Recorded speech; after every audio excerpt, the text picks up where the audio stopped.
lesson 2 of working with your guides, your team.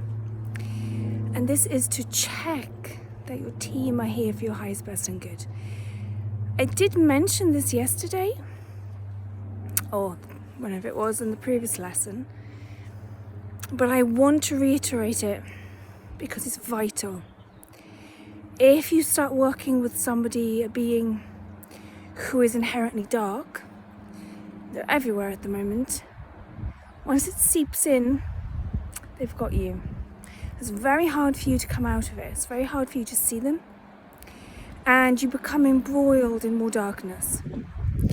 So, once you've given your team permission, you check with your body consciousness. And this way you need to sit down in a room quietly where you're not going to be disturbed.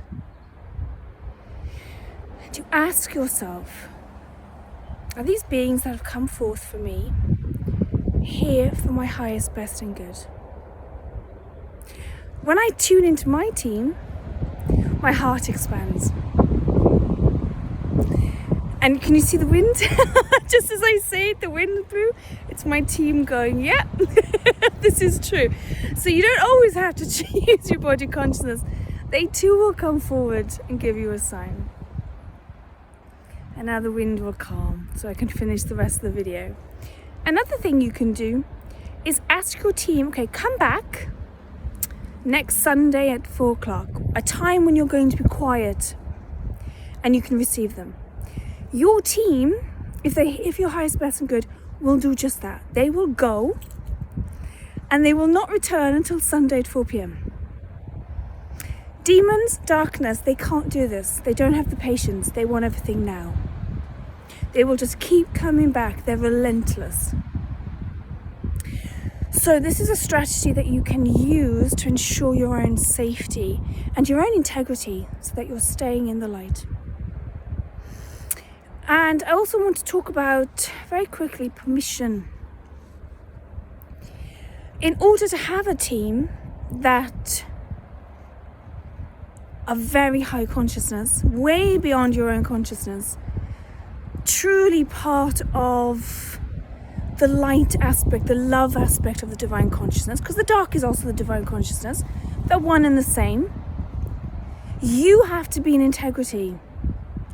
And that means when you start doing this work and your team starts coming in, and in terms of other people, you need their permission also. So if Melvin's chewing the tree, if you start receiving messages about other people, say to your team, stop. I do not have their permission. I do not have this person's permission to know anything about this. And if that's the case, if you're receiving information about other people without that person's explicit permission, your team are not here for the highest, best and good. We do not go up to anybody with messages. People come to us and ask.